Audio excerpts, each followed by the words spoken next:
And let's get started. The first one is personal development. Now, in illustrating personal development, Mr. Schoaf, my teacher, started with money. You know, money's not the only place to start in talking personal development, but it's where he started, so let me share the thoughts he shared with me back then. Let me share them with you. Here's the best lesson I can give you on economics. It's very simple. We get paid for bringing value to the marketplace. That's about as simple as I can put economics. We get paid for bringing value to the marketplace. Now, it takes time to bring value to the marketplace. However, we do not get paid for time, so we cross that out. Mistakenly, the man says, I'm making about $20 for an hour. Not true.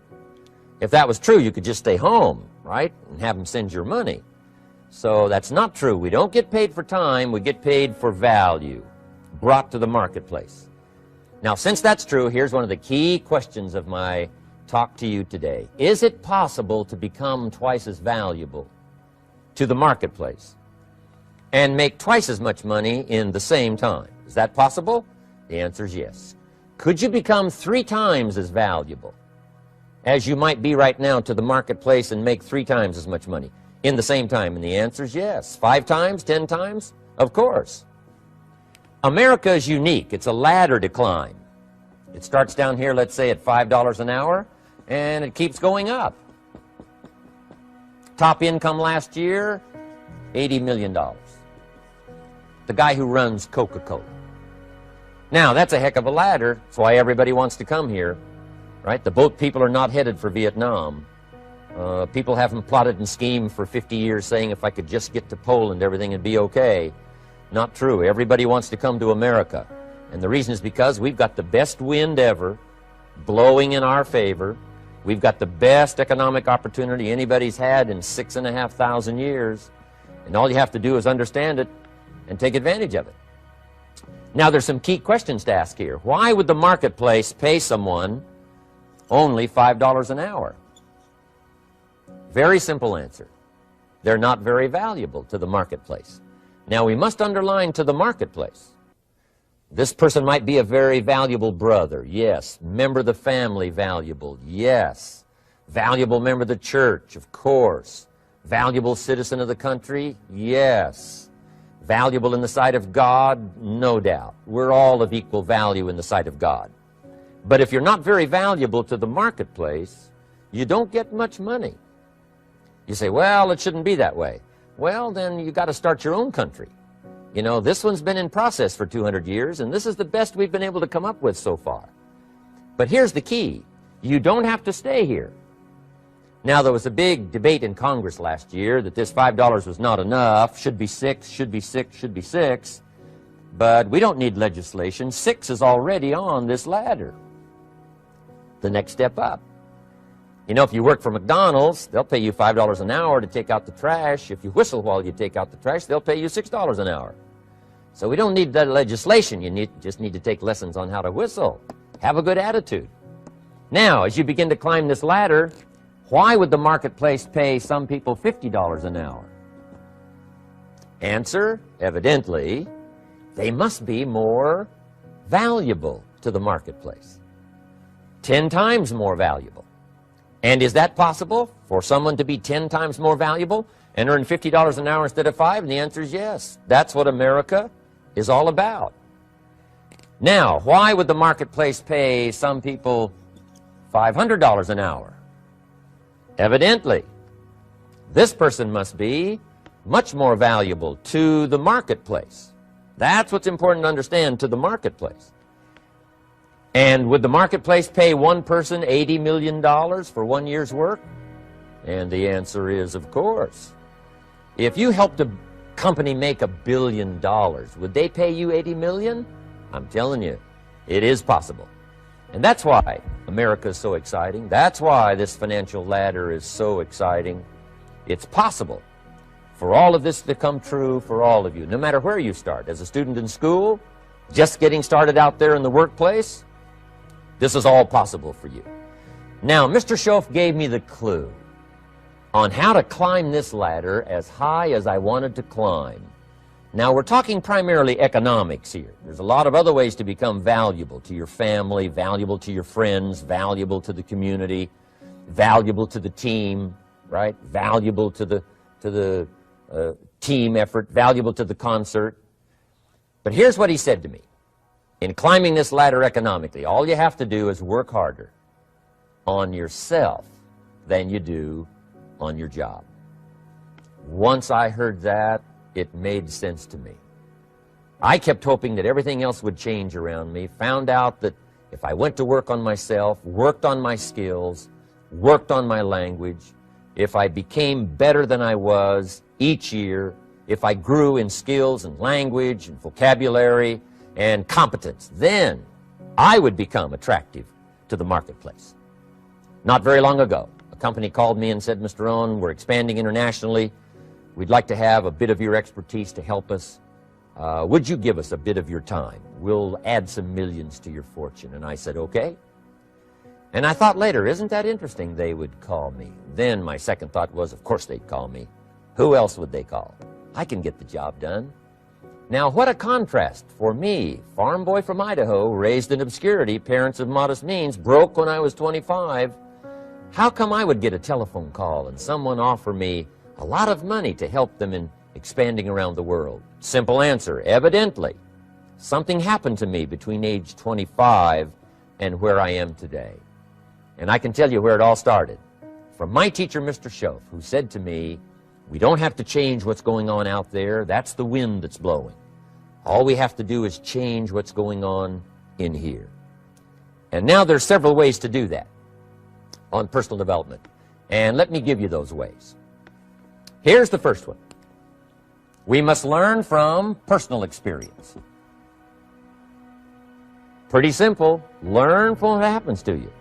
Take a look back over the last few months. Did you make some mistakes? How could you correct those for the future? Take a look back over the last year. Have you done it right or done it wrong? Let's correct it for the next year. Learn from your personal experience.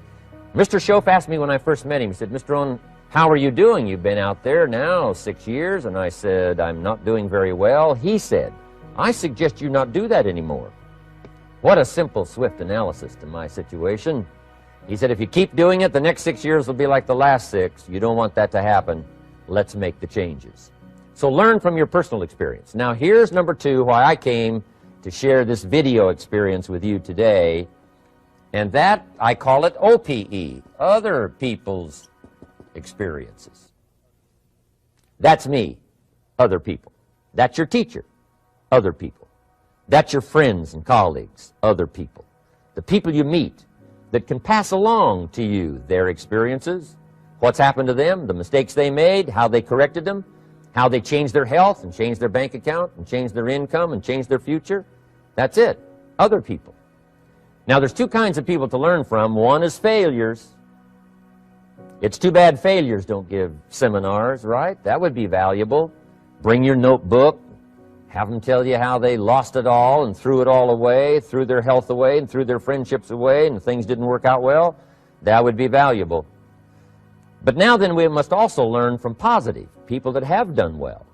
They've got the health, and so we ask them, how did you become so healthy? They've got the skills, so we ask them, how did you become this skillful? They've got the income, so we ask them, how did you get here in such a short period of time? So now here's what's important in personal development. In learning from other people, we learn, number 1, by observation. We learn what we see. We watch people that are successful in what they do. In sports, we watch their disciplines. In business, we watch their disciplines. By observation, what we can see. The reason I created this video was something that you could see someone's experiences translated for you. Second, we learn by what we hear. I've got some of my lectures on cassette tapes, so you can take them with you wherever you go and learn by listening. Turn your car into a mobile classroom and listen. And then listen to the sermon on Sunday morning. Listen to the lectures. Listen to the teacher. Listen to someone who's got something good to say. And then number 3 is vitally important on personal development, and that is read all the books you can possibly read in your lifetime. Mr. Schoaf got me started on my library. I've got one of the better libraries. Haven't read everything in it, but I feel smarter just walking in it, my library. At least I was smart enough to buy it. Now I got to be smart enough to read it. And then, of course, I got to be smart enough to decide what's valuable and then do it. But this one is very important. Become a good reader. Some books that helped change my life. Mr. Schoaf recommended, of course, the Bible. And my parents made sure I was a pretty good scholar by the time I was 18. That's been so beneficial for me, drawing from those illustrations, reading about those stories, people who made it and people who didn't make it, and what the difference was. And then other books that helped to really change my life. One called Think and Grow Rich by Napoleon Hill. And then a book that helped me become financially independent by the time I was 31. And that book is called The Richest Man in Babylon by George Clason. And I'm going to share a little bit of that book with you when I get to financial independence today, our 3rd subject. But I started reading the books, attending the classes, making sure that I got in front of people that had something good to say. And then I started keeping a journal. One of the major things my teacher taught me was to keep a journal. He said, don't trust your memory. If you hear something good, just make a little note and write it down. Now, at first I took, notes on pieces of paper and torn off corners and backs of old envelopes. And it didn't serve me well, thrown in a drawer. Then I learned to keep a journal, a bound copy of all my notes. So I would suggest you do the same. Things that impress you, a poem that impresses you. When you attend a class, some of the ideas that impressed you, jot them down. You read something in a magazine, right? Some ideas. Take those out, put them in your journal. Keep a good journal the rest of your life. This will serve you well. My journals make up a significant portion of my own library.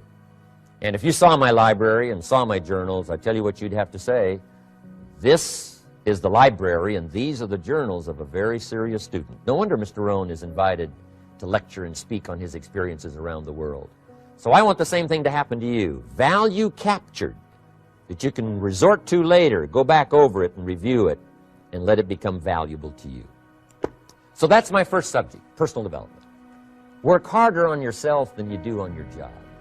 Develop the skills, learn the lessons, take the classes, absorb all that is being taught to you these days. And then later on, of course, you can sort it out, what's valuable to you and how to refine it for your business and for your life and for your future. But the main thing is to get it and start this process of personal change, personal development. And let me say it one more time. If you will change, everything will change for you. You'll never be the same. You'll keep growing. As you look back on a few months, look back on a few years, you won't believe the progress you can make. Economically, your relationship with your family, your friends, and whether you're in sports or economics or whatever, I'm telling you, that whole process of committing yourself for personal change, personal value, can really make your life unique and worthwhile. Now let's cover the second subject, on setting goals. Mr. Schoaf gave me some tips on setting goals that changed my life forever. And I want to share those with you.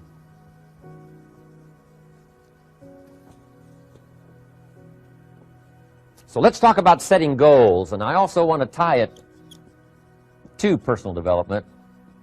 And you'll see how I'm going to do it as I progress here. Setting goals. We need to take a look into the future.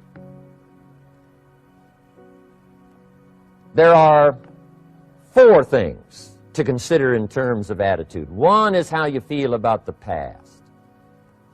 Best advice I can give you on that is treat the past as a school. Let it teach you the mistakes you've made, the things that went wrong, the things that didn't work. Don't use the past as a burden to carry, and don't use the past as a club to beat yourself to death. Past losses, past failures, past mistakes. But let the past be a school. Tough school maybe. We've all been through some tough stuff. So if you feel good about the past, draw from it for experience and let it teach you. Then next is how you feel about the future. We've got to have the future well designed. The future is called the promise. And here's what we teach in our leadership series. The promise of the future can be an awesome force for your own future. The promise of the future, designing the future. There's two ways to face the future. One is with apprehension, and the other is with anticipation. I promise you, in my travels around the world, most people face the future with apprehension. And here's why. They don't have it well designed. They've sort of left that up to someone else to fix. But here's the best way to face the future, with anticipation.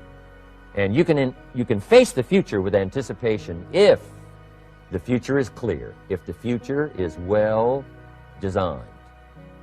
And I would like to have you consider some thoughts with me that help me to really change my future by giving it some thought and some consideration. And here it is. In setting goals, it's very simple. Number one, decide what you want. You just take a little time. You sit down and say, what do I want?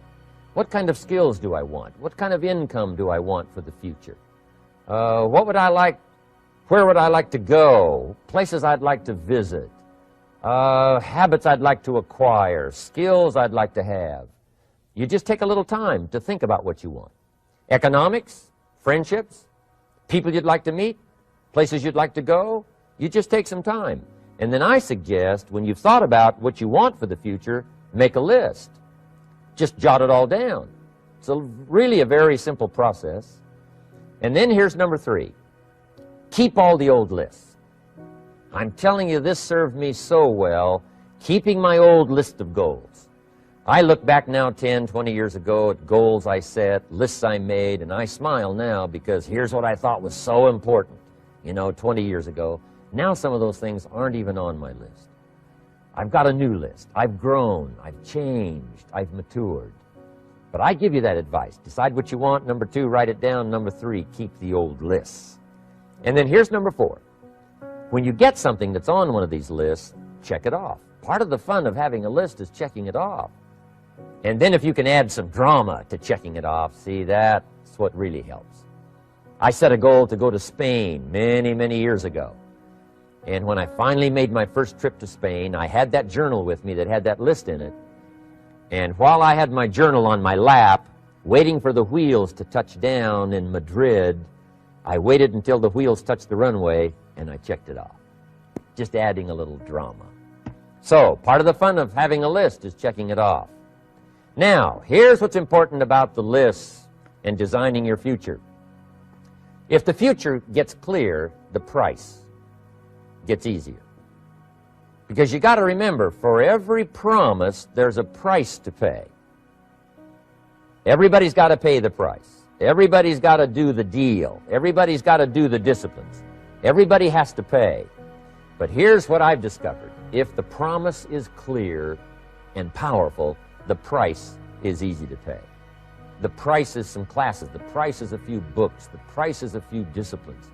The price is finding something that'll make your life better, make you grow, make you change, make you develop. So the first part of the key is to design the promise. Then, what is the price to pay? I'm telling you, the price will be easy. Anybody in my audience can pay it, no matter where you are, where you come from. Color doesn't matter, religion doesn't matter, where you grew up doesn't matter, circumstances don't matter. I'm telling you, if you'll make the promise of the future clear for yourself, the things you want, the places you want to go, the things you want to have, the person you want to become, the skills you want, the homes you want, the future you want, the friends you want, all of the values of life that you could possibly want. If you'll make that clear, make those lists, and be serious about it, I promise you it's an easy price to pay. Anybody can pay it. And the best advice I can give you is, if I can do it, you can do it. Farm boy from Idaho, raised in obscurity, I changed my life, turned it upside down, turned it all around, found economics, found future, found promise, and if I can do it, you can do it. So, start setting your goals and see if you can't get a better excitement going for the things you want to accomplish for the future. Now here's my third subject, and that's called financial independence. Oh, by the way, before I get to financial independence, let me cover one more point. One of the major reasons for setting goals is for what they make of you in achieving them. My teacher advised me when I first got started at age 25, he said, Jim, why don't you set a goal to become a millionaire? He said, it's got a nice ring to it. you know, enough zeros to impress your accountant. And he said, I'm here to help you. You're only 25 years old. You've been to 1 year of college. You've got a beautiful family, every reason to do it. Why don't you set a goal to become a millionaire? And he said, here's why. And I thought, he doesn't need to teach me why. Wouldn't it be nice to have $1 million? He said, no, then you'll miss it. He said, here's why. For what it will make of you to achieve it. I'm telling you, that statement changed my life. Set the kind of goals that will make something of you to achieve them. He said, now, once you become a millionaire, what's important is not the money. I thought, that's kind of strange teaching. He said, honest, it isn't important. He said, you could just give the money away. Now, I did better than that. I lost it all. By the time I was 31, I was a millionaire. By the time I was 33, I was broke. And I'll tell you a little bit about that story later. But when I lost all my money, guess what? I found out Mr. Schoaf was right. What was valuable was not the money. What was valuable was what I became to earn the money. The skills I had, the knowledge I had about the marketplace, the values that I had going for me. They were more valuable than the money. And here's an important statement to remember. It's not what you get that makes you valuable. It's what you become. So part of the key here is to set the kind of goals that will make something of you. Don't set them too low so that you don't have to grow and you don't have to read and you don't have to try and you don't have to stretch. Don't set them too low. And then don't sell out. Don't go for something that's going to cost you your virtue or cost you your values or sell out your principles. There's a good middle road here to follow. Goals that will inspire, goals that will help you grow, change, develop, and become better than you are. Okay. Now let's talk about financial independence. How to become rich by 40, 35 if you're extra bright, much sooner if you find an opportunity like I did. Let me show you how I did it. Financial independence. First of all, I like the phrase financial independence. Some people are a little bit concerned about using the word becoming rich or becoming wealthy, and I can understand that. I struggled a little bit with this. Is it okay to go for becoming rich, go for becoming wealthy? And maybe that's a bit too strong a word or strong a term. So here's what I've come up with that I think is comfortable for me, and that is how to become financially independent. I think it's every person's heritage here, especially in America, to become financially independent. Now, let me give you my definition of financial independence. Financial independence is the ability to live from the income of your own personal resources. Financial independence. Now, it depends on how you want to live. If you need $2,000, $3,000 a month, if you need $4,000 or $5,000 a month, if you need $10,000 a month, some people may need, $100,000 a month.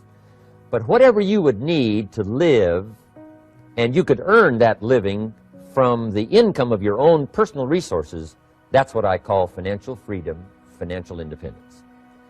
And let me show you how to acquire it. If you start at age 15, between ages 15 and 35 is 20 years. And in my personal opinion, based on my own studies and my own experience, 20 years, in my opinion, is enough time to become financially independent. If you're not, you don't live in the wrong country. Probably what's happened is you have the wrong plan. And it's easy to be a nice person with the wrong plan. I found that when I was 25 years old. I was broke at age 25, and I was a nice guy. You would have liked me. But I'm telling you, my plans up until then, especially my financial plan, left me broke. I totally changed it the next 6 years, and I became financially independent. So I know what I'm talking about. It is possible in a reasonable amount of time, 15 to 35, whatever, 20 years' time, enough time. You can do it in a much shorter period of time, like I did if you want to. But this is a reasonable enough time. But here's number one. First of all, you got to have the right philosophy. Philosophy is our ability to gather knowledge and sort through it and decide what's valuable. To develop a philosophy about life, a philosophy about our health, a philosophy about our family relationships, a philosophy about economics. And if you develop the right philosophy, that's what helps to set this sail. so that in 6 years it takes you where you want to go, instead of winding up like I did that first 6 years of my economics, broke, no money, empty bank account. The right philosophy. Now let me give you a couple of philosophies to consider. Here's the first one. It's called the philosophy of the poor. And here it is. Poor people usually spend their money and invest what's left. That's the philosophy of the poor. Now here's the philosophy of the rich. Rich people invest their money and spend what's left. And here's the startling answer. It really doesn't matter what the amount is. What's most important is not the amount. What's really important is the philosophy. So I would ask you to adopt this philosophy of spending after you have invested. Invest first, then spend. And I've got a little formula that I'm going to share with you. Now, what should a child do with $1? I mean, there's a lot of debate going on, I'm sure, across the country on what a child should do with $1. Here's one opinion. It's only a child and it's only $1. What difference does it make? Well, in my opinion, it makes all the difference in the world. A person's economic future starts with a child with $1. Somebody says, oh, no, you're only young once. Let him spend it all. Well, when would you hope that would stop? Somebody says, well, wait till he's 50 and broke like me, and, and then he'll learn. Well, no, we don't want to wait that long. If I would have known earlier than age 25, I would have changed. In high school, if they would have had classes called Wealth 1, Wealth 2, I'd have taken both classes. I would not have waited until age 25. So, the earlier the better. So, what should a child do with $1? Here's the simple premise to begin with. Don't spend it all. And if a child wants to spend the whole $1, you got to say, hey, don't spend it all. Don't spend it all. They'll say, why not? It's my $1. I earned it. You say, I know you earned it, but don't spend it all. They'll still say, why not? Say, let me show you why not. So you put them in your car, take them to the other side of town, and show them where people live that spend the whole $1. You just drive them around. Kids learn best by visual. Just drive around and say, would you like to live here? Kid says, no. Would you like to live like these people live? Kid says, no, no. Then you can't spend the whole $1. So, kids will get the message. So, take them to the other side of town, show them around, unless you already live there, and then just show them around. Anyway, don't spend the whole $1. Now, let me give you my best view of what to do with $1. And I promise you, if you started at age 15, now if you're over 15, right, you've still got plenty of time. You still got 20 years. If you're 30, you still got 20 years. I mean, you still got plenty of time to start what I'm about to share with you. What to do with $1. Here's my first bit of advice. Never spend more than 70 cents. Never spend more than 70 cents. Now, you got to pick some number, and the number you pick is going to be determined by your philosophy. It's going to be determined by what you've been taught or your experience teaching yourself. When I first met my teacher, Mr. Schoaf, I was at about 110% of each $1. I'm down at budget finance, hawking my furniture and my car one more time. And then I learned a whole better formula for financial independence. Number one, don't spend more than 70 cents. Now, kids say to me, well, okay, what do I do with the other 30 cents? And here's what I teach them. 10 cents for charity. Charity or church, or helping people that can't help themselves. 10 cents to support worthy projects. Projects that you feel good about. 10 cents out of every $1. It's called being generous with part of what you've taken out of society. Now, in my opinion, nothing teaches us character better than generosity. No class, no teacher, no book teaches character better than generosity. And the best time to start is when the amounts are small. And I know if kids learn these lessons well, they'll give a dime out of $1, help people that can't help themselves, support worthy projects. Or if you belong to a church, they teach tithe, piece of. That's very important. Now, because when the amounts get larger, sometimes it's a little more difficult. Giving 100,000 out of 1,000,000, someone says, oh, if I had 1,000,000, I'd give 100,000. I'm not sure. That's a lot of money. So the time to start is when the amounts are small. 10 cents out of the dollar. Okay, next 10 cents I call active capital. Active capital means do something to make a profit.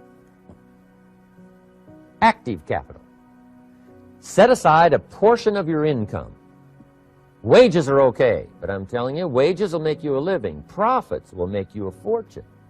So set aside part of your income as capital, called active capital. Any kind of project you can possibly think of, you can possibly come up with. I'm going to write a new book, I think, for kids. I think the title is going to be, Of Course Kids Should Pay Taxes. It's kind of an interesting title. In California, kids do pay taxes. When a child walks into 7-Eleven, buys something that costs $1, the proprietor says, give me 7 more pennies. And the child says, hey, what's these 7 pennies for? And the proprietor says, that's the taxes. Kid says, well, hey, I'm only 8 years old. Proprietor says, congratulations, you're my youngest taxpayer. Give me the money. So in California, where I live, kids do pay taxes. Big question is, should they? And my book will answer that question. Of course, kids should pay taxes. Nothing is for free. If you want to ride your bicycle on the sidewalk instead of in the mud, you got to pay the 7 pennies. Nothing is free, so we all have to pay. So, 10 cents out of your living, out of the money you earn, set aside for capital. Capital to try your best to show a profit. And in my book, it's going to be all kinds of ways kids can make money, right? 2 bicycles, one to ride and one to rent. I mean, you know, it doesn't take long to figure out some enterprise that'll start making a profit. Then you must jot this down if you're taking notes. Profits are better than wages. 1, you can't usually start wages until you're about 16, 15, 16, but you can make a profit long before you're eligible to start earning wages. And then there's no limit to profits, and they can double and triple and quadruple. You know, there's no limit. It's incredible how fast profits can grow. So profits are better than wages. Wages make you a living. Profits make you a fortune. Now, the third 10 cents is vitally important. I call it passive capital. Capital you let somebody else use. A financial institution, stocks and bonds, mutual funds, whatever. Let someone else use it. You furnish the money. They use it to make a profit, but they pay you for the use of it, called interest. And here's one of the things that'll make you financially independent fairly quickly, and that's called compound interest. And this is how you get it. Letting someone else use a portion of your money, your substance. They show the profit, they pay you interest. And this passive capital, I'm telling you, over a sustained period of time, if you'll develop this little 10, 10, 10, and 70, especially starting at age 15, I'm telling you, by the time you're 35, you will be financially independent. You'll have the ability to live from the income of your own resources. And then one more point on passive capital. There's a Bible philosophy. I'm an amateur on the Bible. But there's a Bible philosophy that teaches the borrower is servant to the lender. And if you want to be in a powerful position as you grow older, finally when you become mature, maybe have your own business, things have worked out for you for the future, the position you always want to be in is the power position. And that's called the lender.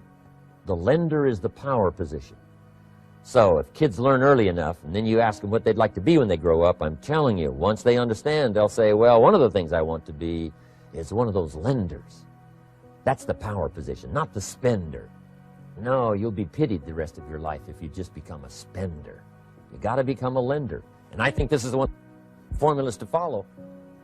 10 cents out of every dollar. Let someone else use it. Be the lender, power position. Then try to show a profit. Can't we teach our children how to take $1, search the neighborhood, find a broken wagon, pay $1 for it, bring it home, you know, clean it up, sand it until it's clean, paint it red till it shines, straighten out the wheels till they're true, take it back to the neighborhood, sell it for $5? Anybody can do that. Now, does the child deserve $4 profit? And the answer is yes. Society now has a mended wagon. And that's what America's all about. Finding something, touching it, making it better, making a profit, taking part of your resources, helping people who can't help themselves. Let someone else use it to make a profit. Some projects require more capital than one person has. Exciting.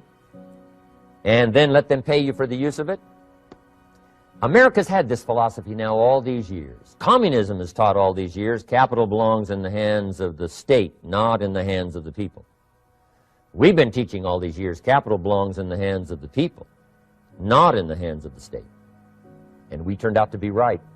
Capital in the hands of the kids, capital in the hands of the people. Enterprises that make a profit, enterprises that grow. It's the hope of our future. So that little simple formula, I hope, will help you. Now, one more key on financial independence, and that is attitude. Attitude. Here's number one. I used to say, I hate to pay my bills. My teacher straightened me out on that. He said, let's see, Mr. Rohn, what you hate to do is pay $100 on an account and reduce your liabilities and increase your assets. I said, well, no, not if you look at it that way. He said, well, it all depends on how you look at it. So wouldn't you love to pay your bills, reduce your liabilities, increase your assets? You got to have that kind of attitude. I found out the same attitude about taxes. I used to say, I hate to pay my taxes. And Mr. Shove said, well, that's one way to live. But don't you understand? Taxes is how we care and feed the goose that lays the golden eggs. Wouldn't you want to do your share? Someone says, yes, but the goose eats too much. Probably true. But hey, we all eat too much. We all need to go on a diet. Better a fat goose than no goose. So I finally became a happy taxpayer. Now, I think taxes are too high, so I'm working to get taxes lowered for our economic future. But then whatever they turn out to be, I gladly pay and do my part, because that's what makes the whole system run, each of us doing our part. Now, I want these three subjects to be valuable for you. I want them to have meaning for you. I want you someday to be financially independent. I want you to have the personal development so that you feel good about yourself. If I had a chance to meet you someday, I'd like to have you show me the list of goals that you got started and say, Mr. Rohn, here's some I've already checked off. Here's the books I'm reading. Here's what's happened. I'm developing the skills. I'm better this year than I was last year. I've got more self-confidence. My skills are developing. That's what I want for you, and that's why I took the time to come and share in this video message with you. I do seminars all around the world, but this is one way that I can reach out and touch you in case you can't come to my seminars, wherever I am. Maybe this video will reach you somewhere, and it'll have an impact on your life. And what I'd like to do is later hear about it, a letter, phone call, or to have a chance to meet you in person. And now I'd like to leave you with these 4 questions called questions to ponder. These questions were valuable for me, and I want to make them valuable for you. Here's the first one, why? We all ask why we should work this hard. Why take that many classes?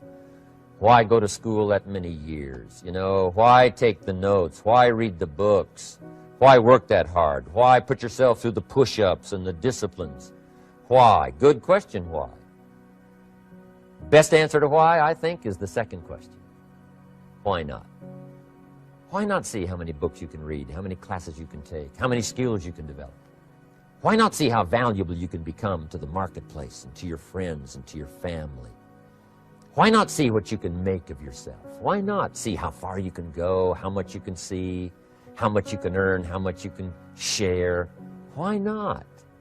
That's the heritage all of us have, in America especially, is to see what we can make out of our lives now that we've been given this extraordinary opportunity. Now, my third question I'd love to ask you in person. But since I can't do it in person, I want to ask it of all of you. But I want you to take it personally. And my third question is, why not you? Why not you with good self-esteem? Why not you starting to change and setting goals? Why not you starting to make progress toward financial independence? If I can do it, you can do it. I wished I had a lot more testimonials here today besides mine. A whole steady stream that would come by and tell you their story. Someone who started with nothing, finally run a big enterprise. A mother who was on welfare, now she owns her own business. In addition to my story, I wish I had a lot more. And if all of them told their story, guess how they would probably wind up their story? They'd probably say, just like me, why not you? If we can read, you can read. If we can change, you can change. If we can figure it out, you can figure it out. If we can turn it around, you can turn it around. There isn't anything you can't accomplish. That's what those testimonials would say. And so I want to say it to you personally. Why not you? You've got the brains, you've got the stamina, you've got the vitality, you've got the interest, you've got your life ahead of you, you've got the future. You can do it. If anybody can do it, you can do it. If one of us can do it, hey, we all can do it. And now here's my last question. Why not now? This is a good time as the 20th century starts to wind down, a few more years as we get ready for century 21. What a good time to set your goals, work on yourself, work on your skills. What a good time to get it together. What a good time to start this process. Personal development, growing, changing, developing, having a good plan for your money and for your life and for your future. Why not now? And I hope I have a chance to see you one of these days and share with you the experience, the reaction, the response you might have had from my message today. And until I get a chance to see you on this side of the world or the other side of the world, in some school or some seminar, or maybe I'll come and speak for a company that you work for someday, I hope I get a chance to meet you. Until then, I wish you the best. I want all that I've gotten to be yours and much, much more. God bless. Goodbye.